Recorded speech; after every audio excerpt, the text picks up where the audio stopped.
నమః. శ్రీ గురుభ్యో నమః.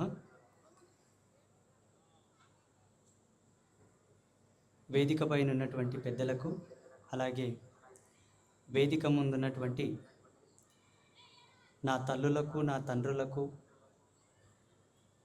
నాతోటి సోదరీమణులకు, సోదరులకు, చిన్నలకు, పెద్దలకు అందరికీ ఈనాటి ఈ శుభ సాయంత్ర వేళ మనమందరం ఇక్కడ ఉపస్థితులమయ్యాం.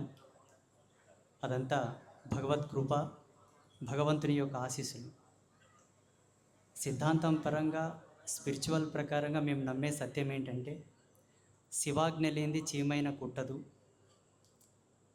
పరమేశ్వరుని కృప లేనిదే ఈ జగతిలో ఏది జరగదన్న సత్యాన్ని మేము నమ్ముతాం. కాబట్టి భగవంతుని కృపతోటి మనం అందరం ఇక్కడ సమావేశమయ్యాం. కాబట్టి మీ అందరికీ ఒక సాధువుగా ముఖ్యంగా నేను చేయవలసినటువంటి ఆశీర్వాదాన్ని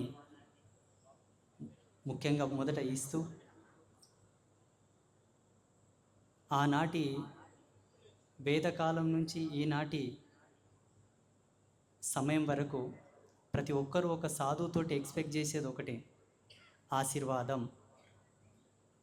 వారు ఆశీర్వదిస్తే మాకు మంచి జరుగుతుంది, ఏ కార్యక్రమమైనా జయప్రదం అవుతుంది, ఏదైనా కళ్యాణకారకమై శుభప్రదమై యశోప్రదమై వర్ధిల్లుతుందన్న ఒక నమ్మకానికి మన వాళ్ళు పెద్ద స్థానం ఇచ్చారు. కాబట్టి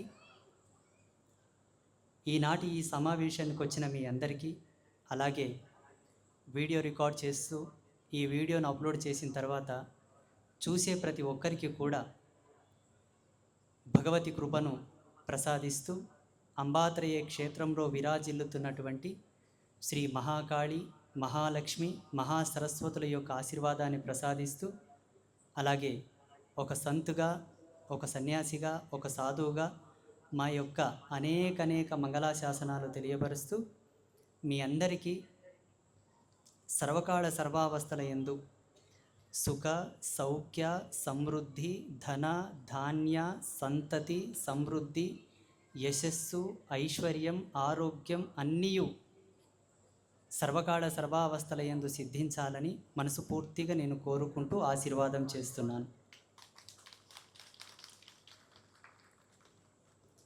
ఈనాటి కార్యక్రమం యొక్క ముఖ్య ఉద్దేశం హిందూ సమ్మేళనం. ఈ వేదికకు నన్ను ఆహ్వానించినటువంటి పెద్దలు, మా సార్, మాకు చాలా దగ్గరగా ఉంటారు, మురళీ మనోహర్ సార్.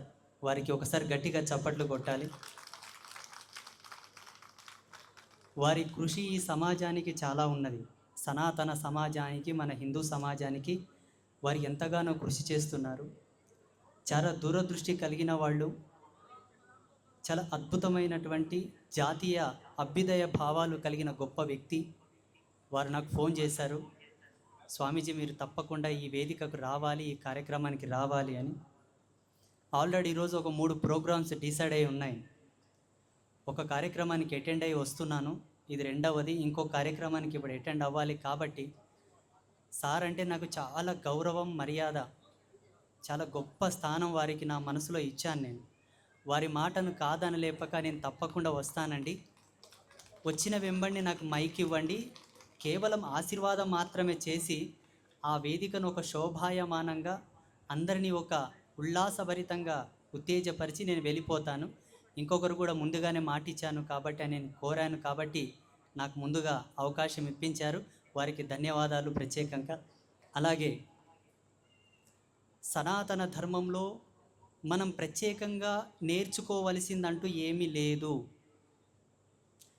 భగవంతుడు చల్లగా చూశాడు, మనం ఈ ధర్మంలో పుట్టాం, మనకు అన్నీ ఇచ్చారు మన ఋషులు. కొత్తగా మనం ఏం న్యూ రీసెర్చ్ ఎక్స్పెరిమెంట్ చేయాల్సిన అవసరం మనకు లేదు. ఇది అందరూ బాగా గుర్తుపెట్టుకోవాల్సినటువంటి గొప్ప అంశం, గర్వించదగ్గ అంశం. ప్రపంచానికి, ప్రపంచంలో ఉండే ఇతరతర ధర్మాలకు చాలా